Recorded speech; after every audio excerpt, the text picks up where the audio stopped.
বিজেপির ডাকা 12 ঘন্টা বাংলা বন্ধে খুব একটা প্রভাব দেখা গেল না মুর্শিদাবাদ জেলা জুড়ে বলে বিভিন্ন এলাকা থেকে খবর পাওয়া গেছে। বুধবার রাস্তাতে সরকারি বাস ছিল পর্যাপ্ত। বেসরকারি বাস রাস্তায় না নামলেও ছোট ছোট গাড়িগুলো সেই ঘাটতি পূরণ করে দেয়। বাজারহাট ব্যবসা প্রতিষ্ঠানগুলো ছিল অন্যান্য দিনের মতোই স্বাভাবিক। অফিস আদালতগুলোতে স্বাভাবিক কাজ হয়েছে বলে জানা গেছে। যদিও জেলার 2-3টি রেল স্টেশনে রেল অবরোধের চেষ্টা করে বিজেপি কর্মীরা, যার ফলে কয়েকটি ট্রেন মাঝ রাস্তাতে থমকে পড়ে।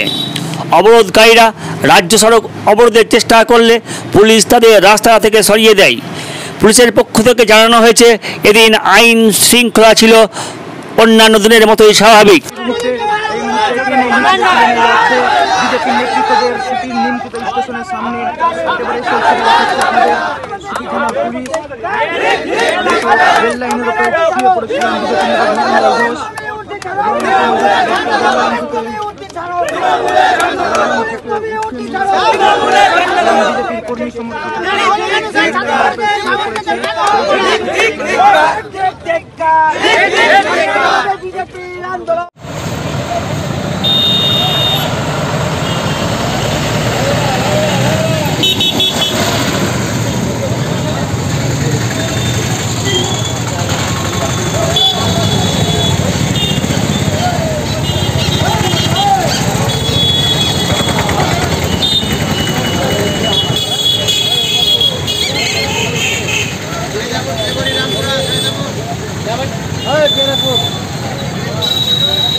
দিতেই হবে।